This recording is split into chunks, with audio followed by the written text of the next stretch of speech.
Well, the election is come and gone, and for a lot of us, it went the way we were hoping it would go. As a matter of fact, it went the way we'd been praying that it would go.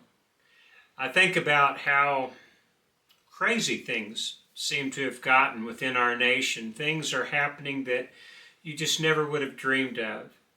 Schools are inviting men dressed like women to come and read to their children in libraries. Same thing with public libraries.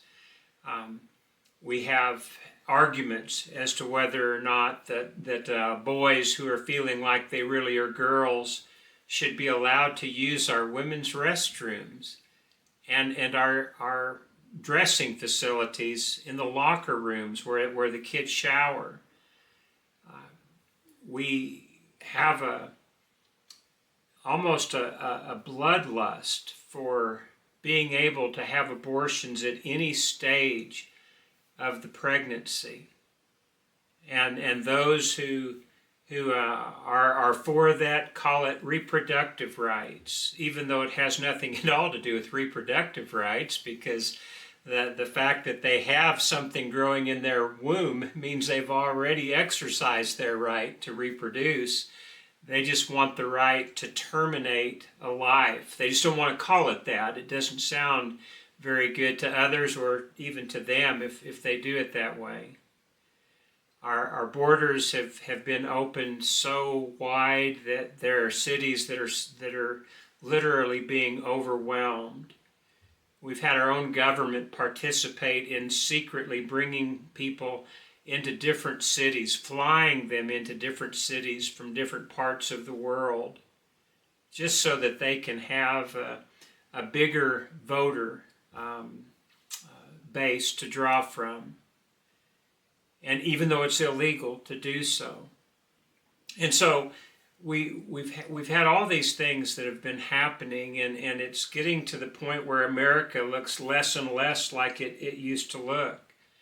It certainly has very little to do with the vision that our founders had when they established this country, when they themselves said that Christians should be preferred when it comes to who the people choose in an election, and the fact that they pointed out that the Constitution was made for a godly people, that it was wholly inadequate for any other type of people than a godly and religious people. And yet we've gotten to the point now where people are just they're fighting with one another. The words they use are hateful. The language they use is appalling. It's hard to even turn on a newscast without hearing the vilest of language being used, sometimes by the very people that we used to try and protect from bad language being used in their presence. And so when we had this election, it wasn't just an election between two political parties. It was very much an election that involved a choice of direction for the nation. Would we continue to go down to what a lot of us thought was just a black hole, or would we actually start changing direction and go in a direction that would be pleasing to God? And so I believe a lot of Christians were relieved to see the election turn out the way it did. But what I want to really encourage you on is to not let your guard down. Just because the election is over and the election went your way, don't stop praying for our leaders. Don't stop contacting your representatives and telling them how you expect them to vote. Don't just allow us to go back into this abyss that we seem to have been plunging headlong into.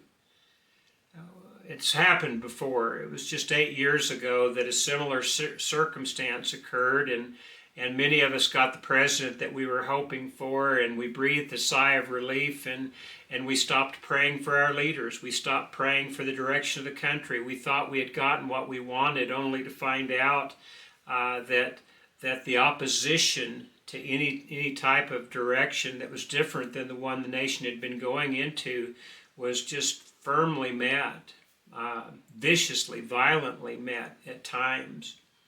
And we were surprised about that. It caught us off guard. And so we don't need to let that happen again. In 1 Peter chapter 5 and verse 8, it says to be self-controlled and alert, because your enemy, the devil, prowls around like a roaring lion looking for someone to devour. I realize in our modern times a lot of people don't believe in the devil anymore, but God believes in the devil. Jesus believes in the devil. He was tempted by the devil. And long after Christ had died and risen from the dead, the Apostle Peter was inspired to write that we need to be alert. In other words, we need to be on our guard. We don't need to let our guard down, because Satan is still in this world and he's still causing mischief, as are his followers, whether they consider themselves followers of his or not. And you just look and see what's happened since this last election. Just in the last few days, Senator Mitch McConnell, the leader of the Republican Senate, called for a snap election so they could elect a new leader. Why did he do that? He's retiring. What business is it of his? And of course, he really opposed President Trump in his last administration, did everything he could to prevent his policies from going through, unless they were policies that he wanted and the people that supported Mitch McConnell wanted. And apparently they do not support the president's policies of closing the border or many of the other things, including trying to prevent us from getting into wars. They're very much interested, and they very much financially benefit from wars. And so when President Trump said we're going to do everything we can to not be in a battle or a war in the Middle East, and we're going to do everything we can to get out of the Ukraine situation, well, this displeased a lot of Mitch McConnell's and other powerful Republican and Democrats donors who are very much benefited by war. The Pentagon held an emergency meeting calling in governors from all sorts of states. They wanted to discuss the problem they've got with President Trump in his desire to close down the border. They want to make sure that it's not closed down. They've done a lot to make sure it's open.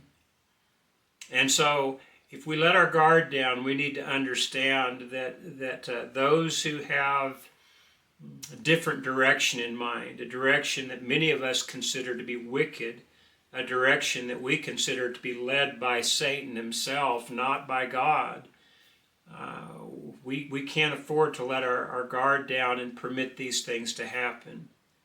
So what do? Well, we keep on praying for God's assistance. We certainly repent of any sin that we've had in the past so that we have that right to pray. And then we demand our elected officials to be righteous, to go in the direction that we voted for them to go into. This may be our last chance, our last best chance in America to right a direction that has been very reckless, very wicked.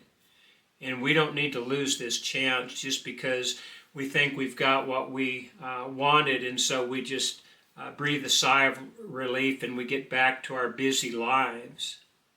We can't let our guard down. Satan's ever alive or ever awake and doing his mischief, and so are his followers. We have to be alert to this. And we have to do our best to make sure that we hold our elected officials' feet to the fire, insisting that they do what's right. America's been too divided. America has become too wicked, and we just can't tolerate that anymore.